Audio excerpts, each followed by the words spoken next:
এটা তারা চায় না। ছাত্র শিবিরের কেন্দ্রীয় সভাপতি।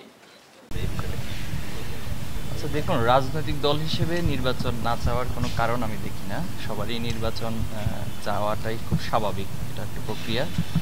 আর জুলাই আগস্টের পর যে প্রক্রিয়ায় ইন্টারিম গভর্নমেন্ট গঠন হয়েছে, এখানে দুঃখজনক বিষয় হলো যে জুলাই স্পিরিটকে ধারণ করে যে সংস্কারগুলো গত 1 বছরে হয়ে যাওয়ার কথা ছিল এবং ফেসিবাদের যে ফ্রেমিং এখানে তৈরি করা হয়েছে, যে স্ট্রাকচারটা গত 15 বছর তৈরি হয়েছে, এটাকে ভেঙে একটি নতুন জুলাই স্পিরিটকে ধারণ করে একটা প্রেম দাঁড় করানোর কথা ছিল। কিন্তু এখানে দুঃখজনক হলো যে রাজনৈতিক দলগুলোর ভিতরে আমরা সেই সদিচ্ছা, সেই উদারতার ঘাটতি পরিলক্ষিত হয়েছে।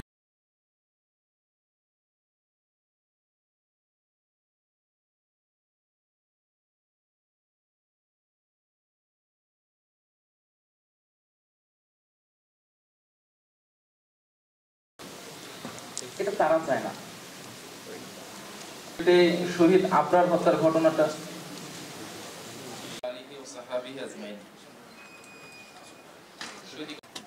ছাত্র শিবিরের কেন্দ্রীয় সভাপতি এটা হচ্ছে একটি প্রজন্মের মধ্যে নৈতিকতা বিপ্লব।